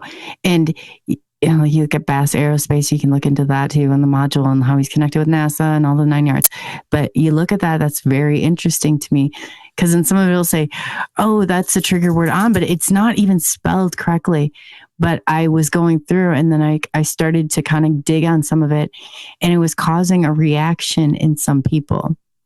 So I don't know if it was a trickery type of thing or exactly what it was, but I just know that it doesn't all pertain to any of this. And maybe it's not just ET or people they're looking for, but they're obviously trying to like filtrate or put some sort of filter on some of it and put it into some sort of category is the only thing that makes any sense. Mm-hmm. Yeah. Question 36. Have you experienced the sensation that you will have an abduction or ET contact experience that night or in the near future, and it happened? So that's kind of like asking, do you have precognitive psychic abilities? Or are you aware that prior to us abducting you, we psychologically prime you and you have some relative recall? That's what that question is to me, right? Yeah. No, yeah. It only gets crazier. It only gets crazier. Yeah, you really are dealing with a very suspicious personality when it comes. And I think that it's telling too, because I think a lot of things in there are going to state how this person thinks or how maybe you see certain things, and it's somehow triggering and putting people into categories. I think the best thing would be if somebody, like I said, I tried this once and it got shut down in seconds. But the more I encourage you to hand it out to other people and let them take a look at it too and see what their perspective is. Because the further we can get through this and figure out what they're exactly looking for, how they're exactly putting people into these categories, and we obtain this data that they're so desperately trying just to hold on to for themselves, I think we might stand a chance and get some answers. I have never understood the purpose of like MUFON, etc., because they don't ever really seem to come up with any answers to anything with all the work that they're doing, all this info they're collecting and databases that they have. Nothing really ever comes out of it that's tangible apart from what we already know. No, and that's what I thought at first. I was looking and I remember Googling it, and who do you report a UFO to? That's what I was probably Googling. And MUFON came about. And I remember Dave Creeder and I went through and they came out, they measured and did all this stuff. And then, like I started talking to them about things and asking them. And then after it got kicked up another notch, and I'm like, hey, no. I've got these weird markings. And I got really, because when it happens, it completely, for like 3 or 4 days, I feel like the biggest weirdo ever. I don't really want to talk about it. I don't really go near it. Nothing. It does not feel very good. Yeah, I felt like I had the flu. It was really weird. It shook me at my core. And then I call and I'm like, what do I do now? We don't know. What do you mean you don't know? I'm like, wait, did you tell me you didn't know when I called you and asked you from day one? Like, what are we doing here? And that was a big pill to swallow, because I was like, well, what the hell? In the MUFON in Iowa here, like I knew them all. I knew, like, going across, and like, come to find out, the guy that was investigating had never experienced a UFO, and he was colorblind. And I was like, oh, for the love of God. But no, a lot of people did leave. Now, I give those people very much credit, because they knew that it came out, and they left after they found out that there was a back door and the information was in fact going to the government. And I remember even getting a call from a MUFON buddy, and he's like, yeah, do you know we're part of the DOD now? This is a couple of years ago. And I was like, oh, and you know it too. And he told me about the computers being shut down and about all of this other stuff. So I don't really trust, and I would never, ever recommend anybody handing that information over to them, ever. No.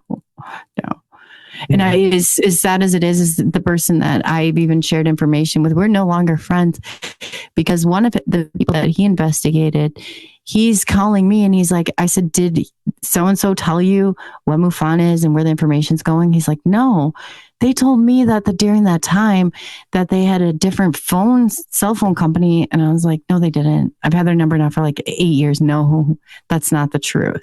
I said, and then I even went as far as to put it out there and I had to threaten. I said, either that or I'm going to take it on my show and I'm going to run it. And I'm telling the truth because you know exactly why all of this stuff is getting hacked.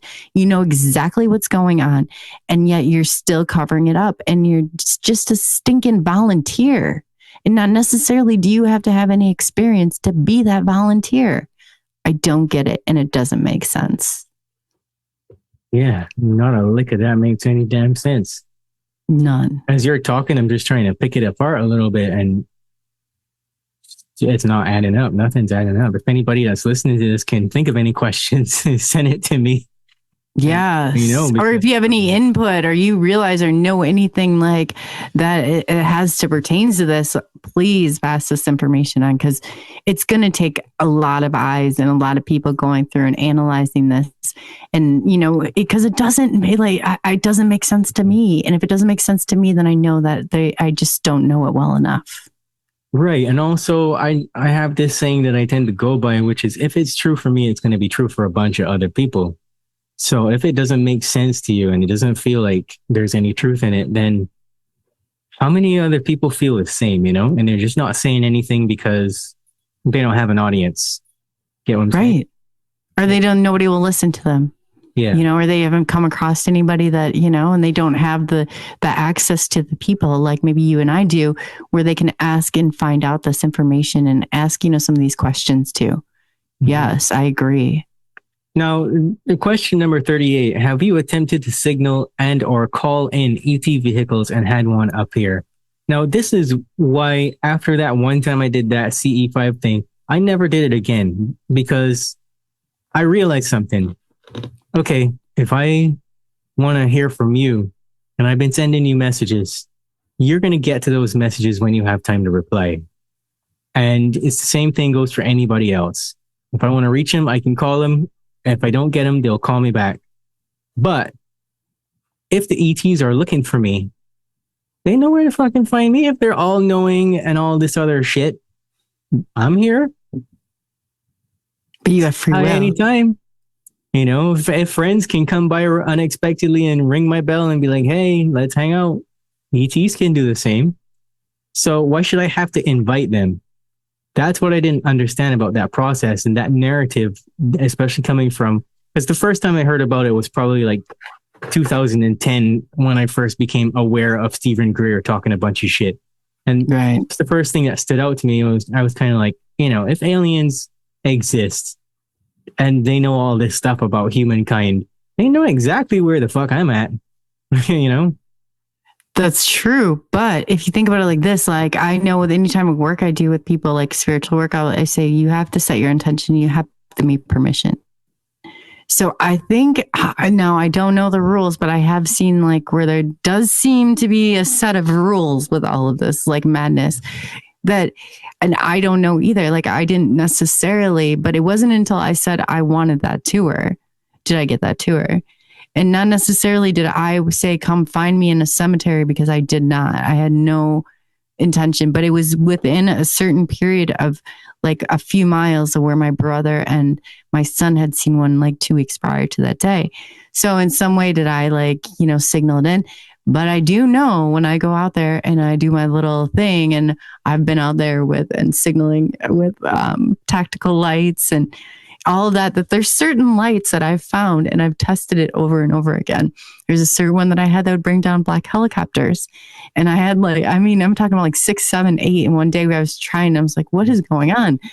Now, do I know exactly what it was? No, I don't. But I do know enough that I've tested, because I was open to trying anything at one point. Like, how do I get, So it got to a point where I was like, okay, something more is going on here. Something more. This is what bothers me about that. If they need rules and I say it's okay to break the rules, and here's your invitation and they still don't show up, then what the fuck? Like, come on over to my place, guys. Like, it's okay. You don't have to follow your stupid rules. Right. Yeah. See, then what's up with that? Right. But are the crafts that we're seeing, are the government craft, are we doing, because you look at all those like Stargate and all these different, the Montauk Project and stuff like that. And it's like, so how much of this are we like signaling now to our government to come and, until we know exactly what is what with this, we're not going to know exactly. I mean, they're pretty good at, screening and masking and the technology that they have, especially with like Bluebeam and how long this has been going on. So until we know and we get past this point of exploration, like we can all sit here all day long and be like, well, I've had this memory and I've had this memory and I'm this and this, but we're not going and exploring these uncharted waters. And that's where we need to go, in my opinion, and where I'm at with things anyway. That's where I want to go. And if anybody has ideas, and I've even explored like, hey, why aren't we, like testing with IR and UV lights? Why are we going? We only have this spectrum, because I said before, you got to know your strengths, you got to know your weaknesses. And as a human, I'm limited on senses. I'm limited on my sight spectrum. I'm limited in all these things. Why aren't we trying to get past that? That's where I'm at with it. I mean, that's a very fair assessment. The thing about getting that process going is there seems to be a reluctancy from the majority of people to go any further than what we've already been told we should do. And I have a problem with that. Me too. Yeah. Stand out of the way. Get the hell out of my way is what I say. I'm like, if you're not, if this isn't something you want to do, then just don't stop me from doing it. And that's because there's so many blocks. You get so many roadblocks in this from your nice 3-letter agencies. So I just want them to stay out of my way. But that's a part of it. If you're not doing some real work, then you're not going to encounter those type of roadblocks. But yeah, this all comes down to your willingness to actually figure it out. Because if at this point they said it was as simple as just stripping butt naked and going up on the roof and, learning the Thriller dance, I'd spend as much time as I needed to do it and, windmill my fucking pecker around as much as they need me to in order for this mass contact event to happen, right? Like, just let's get it over and done with at this point. But there seems to be rip the Band-Aid off. Yes. I think in a way that kind of that's where I'm at too. Yeah. Mm-hmm. It kind of reveals how serious a lot of people that say they're into this stuff really are. Because they'll go to the conventions dressed like ET, but they won't, windmill the pecker guy. Right. And then you had some people that think that they're just all like, I can't say anything because no, the hell you can't. You can if you want to. If you're going to come and dress like this somewhere, then you should be the loudest voice in this community. It's crazy. It really is. Yeah. Like this isn't like some cosplay, it's not like I think the festivals in itself and some of the stuff that goes on, I'm like, people are like, why don't you like to go to more conferences? And I don't know if this is appropriate. You can cut it or not. I said, but do you think I want to go to like the UFO? What do I call it? Some of the stuff that goes on and with these people is just disgusting. So I call it the the UFOlogy orgy that I don't go to those because the stuff the stuff that I'm seeing, this isn't like some circus act. This is my life and I take it very serious about what happens. And I don't want to do this again. I'm not getting sucked back on this planet. I'm trying to get off to a maybe more desirable place. So I'm willing to do what it takes, but that's not, dressing up in cosplay and running around. I mean, that's not really, I don't really do that. Listen, if I see you out there in the line for Earth again, I'll push you out of the line. Okay. So do the same thing. Thank you. I ain't fucking. Hey, y'all, I would too. Yeah. Let's get the hell out of here. If you want to come back and do this again. No, don't have that. Cheesecake is not going to be back here. No. God, no. They're all like, sex is great. I'm like, yeah, it's not that great. It's not to put it with all the other stuff now. No thanks. No, yeah. And you're not like, I mean, I've just seen so much stuff that goes on. And if, like I said, if we were serious people and we're going to go on the beach and have fun, I don't care about that. But some of the stuff that's happening here is just so wrong. It's not even, and it's in every community. It's not just this one. It's everywhere and it needs to be weeded out. Yeah. So listen, why do you think that there are so many people out there that are in the spiritual community that believe that it has anything to do with the ET stuff? And there's a narrative that goes along with that. It's been on this podcast several times. And I'm being honest now when I say I cannot fucking stand it. It's this, because you're a spiritual being having a human experience and you are a star seed from this planet and that planet and you've been seeded here to fucking do this and do that. Fuck that. Why do you think that's such a pervasive narrative that goes out there and often people get into it from that way?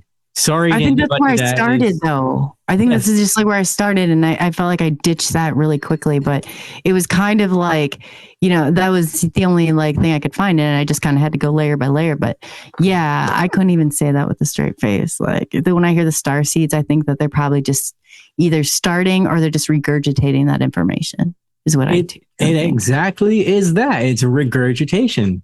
And I'm like I started saying just now, I'm sorry if anybody is listening and they're into that stuff. If it offends you, well, you have two options. You can turn this off and go listen to Joe Rogan, or you can go and ask yourself some questions as to why that serves you. Because a lot of stuff that ends up being tied to your identity is about something else. Right. It's not about the truth. Yes, that's so true. So true. It's like a crutch. Yeah. And in a way, it's the narrative that people like Nancy sing, it's that, every question you ask her, she inevitably goes back to that and references some kind of channeling experience where these benevolent beings are like, humanity needs to do X, Y, Z in order for us to come through. And it's like, well, what makes you, weird old lady, more special than someone else? Or just on the street. Nobody. And if you don't think like that, you're off of every group I'm in, and our ways are parting. And yeah, come on now, come on. It's the same narrative that you'll see on bigger podcasts all the time, like people that are channelers and stuff. I fucking can't stand channelers. I try to limit that shit as much as possible on this podcast. I know I can't get away from it altogether, but I try to limit it because it's bullshit. Are you able to channel? I would say as a musician, absolutely, I'm able to channel. I have turned off my channel to what I have told people was probably coming from a lower tier 6th dimension or something like that, where all the I don't let them get that ideas close. Come from, right? No way. No way, shape, or form are they coming that close. Yeah, absolutely. No way. And it took me a long time to realize that that's where creativity comes from. It's different dimensions. And I was like, well, I don't want to be fucking creative unless I do it as consciously as possible. Like if I had an experience with that where this lady who was training me and when I was learning how to do that, and she's like, do you see my moves, my spiritual guide? Now my head goes back. My aunt won't even tell you she was there. I just saw like a flash. My head went back. My eyes started rolling back in my head. And there was a period of time that I was not in control of talking for myself. There is not, even though that I have that ability as a channeler, I'm going to really question how the hell and why the hell and how you're protecting yourself and how you know that this is such a higher being, because they're tricky. They're very tricky. They want to get that close to you. I won't ask those questions a million times and I don't like the answers that I get, to be honest with you. No, me either. Because they stay even though I do have that ability, they stay at an arm's length. At an arm's length, they're not getting no thank you. If I feel the struggle to speak my own words, then I probably need to go take a bath in holy water, because that's just not how you got to be careful about what energy you let into your body, and just relinquishing control and letting them talk. You can relay a message. Okay. They don't have to talk for you. You can just relay a message because you can communicate to that. I always keep them at arm's length. No way. I don't like precisely. That and I'll tell you what woke me up to that too. Sometime around, this was 2017. This is when I was big into songwriting and stuff. I got an idea, and it was a really good idea. And I started to kind of write down some of the bits and pieces of lyrical information that were coming to my mind, the melody and stuff. I kind of recorded it and I left it. And within a matter of weeks, I heard a song on the radio. That was exactly it. Oh, and I wow. asked other people in the songwriting community about it, and they were like, oh yeah, that happens. And they were like totally nonchalant about it. Like, yeah, that happens all the time. Like, you get a great idea, and you know, the muse, this is how it was described to me. The muse comes down and it touches you and it gives you an idea. And if you don't write it, so it gives it to somebody else. And I'm like, hold on. So you're telling me there's some type of entity or collection of entities that come to you and they tell you what songs to write. And if you don't write it, they want it to be written so badly that they give it to someone else and they don't say another word to you. They just ghost you. And then they come back later when they have another one thinking that you'll do something with it. So a lot of court cases have come out of things like that. And it's usually dealt with as plagiarism and stuff like that when it's not. Like, two people genuinely had the same idea. And I realized that this is a paranormal phenomenon. This whole thing about writing music it's a form of channeling, and it is communicating with beings that I don't think necessarily have the best interest in. How I can even try to prove that to other people is, okay, try to consciously write a song and make it all positive lyrics. It's going to sound like garbage. No matter how good you think the melody is, positive words are not going to fit. And they're not going to rhyme well together. And it's going to sound like Dr. fucking Seuss. Yeah, right. Seriously, you can't. Isn't Lucifer the fallen angel of music? And isn't that like why he controls the whole music? Like I've always heard that the music was controlled. There's a certain amount of it that definitely is controlled. But as soon as you go into that trance-like state, there you go. Yeah, I've heard that narrative, and I think that it's more than that. I think it's more than that for sure. It's definitely music can have such a control on people, like the sounds and you think of too why the government, like in all these things that they're doing, like the beats and the frequencies and everything. There's always that open, like there's as much good in the world as there's as much bad in the world. It's like there's always that pull. It's always that duality. Yeah, and I've talked about that narrative as well too, like the whole conspiracy theory. Oh, they've changed the tunings of the instruments from 432 to 440 because it's aggressive. No, they changed the tuning to 440 because back in the day, before electronic tuners, some guy would come along and be like, okay, I am tuned to this, whatever this is, and we're all just going to have to tune to me because I sound the best. So let me play my strings or my keys or whatever, and we all try to agree that whatever this note is should be the same for everyone. And that was just fucking everything up. So they were like, okay, how do we mass produce instruments of a certain quality with a certain level of intonation, etc., that are going to produce consistent results?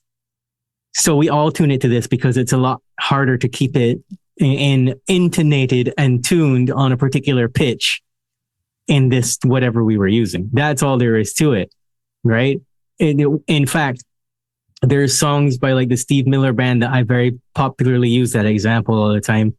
You hear that play on a playlist and you wouldn't know that it wasn't tuned to 440 or that it was in 432 hertz or anything like that. And those songs are Masonic songs, Abracadabra. Anybody that knows that song, you can go look it up on YouTube. Steve Miller Band, Abracadabra. It's just basically a page out of the Masonic Handbook. That's the kind of. So it's just like, it's how we're being programmed. Essentially, programmed to program. Is that what you're kind of saying? Essentially, if you were going through the keys of a keyboard, you would go through the same frequency ranges repetitively, anyways, whether you're in 432 hertz or not. It just loops over and over and over in the same cycles. It doesn't matter. So people that say that don't understand music, they don't play instruments. So they don't know anything about that. What happens is that music in itself induces hypnotic trance very, very easily. Right? Changes the brain waves, the cycles per second. So, of course, they can implant you with anything else because the majority of indoctrination is done through repetitive content. Yep. Absolutely. And they're taking that to like your parts of your brain. You think about it, you know, like you have the part of your brain, you have to really think about it. It's like something that you have habit becoming, you know, so you don't have to really think. It just becomes natural. And to do that, you have to do it so many days, and it's sort of that repetition and all that stuff. That's how you're programmed. Definitely. And think about it this way. When you remember a period of time and there's a song attached to it, and it was a terrible period of time, you go right back there. So if you are a negative entity who feeds on negative emotions, why would you not use music to constantly get a person to repetitively, negatively affirm ideas to themselves, encode emotions in their nervous system that are attached to a chord progression? Why would you not use that? Because it's easy food for you. Absolutely. Yeah, you're right about that. It is too. It's like your TV shows. Look at everything that's the name of my podcast I start off with is Subnation. There's an 8 in there. What it means is subliminal dissemination. And that's all what's going on. So it's kind of cryptid, and X is who you're looking for. So definitely. Yeah, absolutely.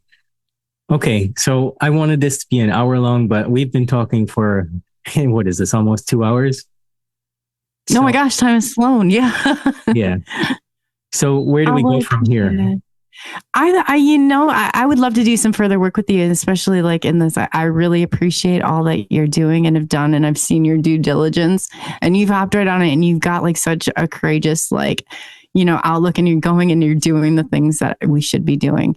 I really would love to continue and, you know, come up with some projects and continue this work, because it takes, you know, it's like the more people that you can get out there, that, like you said, there has to be other people out there. So I definitely think we should take some of this and with it and try and figure out what can we do next. Or if you get, you know, anybody else that has information or a way to like put that out there, I'm so interested. Okay, let's do that. Let's collaborate. This boy's going to pull this freaking camera down. He's so cute. He's so cute. I'm watching him peck at your head. Come here. Oh, hey, Birdie. Hello. Oh, look how cute. Oh, you're so cute. Hey, Birdie, do the outro. Do the outro, Birdie. It's like, no, I don't want to be on camera. Go away. Does he talk? No, he doesn't talk. He's a pigeon. Oh, I couldn't tell. He's so cute. He's so cute. I've been watching all these birds talking on YouTube, and I'm like, man, I was waiting for him to like spiel out something when you said that. No. Like, does he talk? Oh, he's cute. He's cute. No, I think if he could talk, he would talk a lot, though. Anyways, yeah. Coley Weber, thanks for being on the Boundless Authenticity podcast. Please tell everyone where they can find you. You can find me at SNX Radio or Coley Weber or Coley UFO. So yeah, no, it's been great. Like I said, I'm really hope that you get a lot of support behind this, because you really are doing great things, and I appreciate you having me on. I appreciate that. Thank you.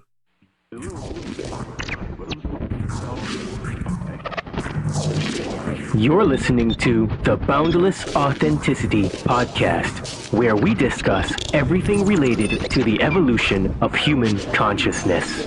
At the very least, people need to understand that the United States builds bunkers, which are basically cities underground, every 3 months. Basically, when you dream, you tap into your subconscious. It is your nocturnal intuition, your creativity and imagination unchained from conscious reason, ego and logic. They're biologically alive, but they have no soul. They have AI consciousness. They can alter your conscious of the brain to get the brain. We live in a multidimensional reality. Whether it comes through esoteric information in the spiritual realms, or the UFO people, experiencers, or mainstream through quantum physics and through mainstream science now realizing that parallel dimensions probably exist. We're all spiritual beings. We're all having these human experiences. We've heard that phrase over and over and over. But what does that really mean? You know, all the big questions of life, we have these answers inside of our soul. We're ultimately studying the nature of what it is to be human, good and evil, our psychology, how we think, and our health. That's why I love Bruce Bruce Lee's great quote, all knowledge is ultimately self-knowledge. The Boundless Authenticity Podcast.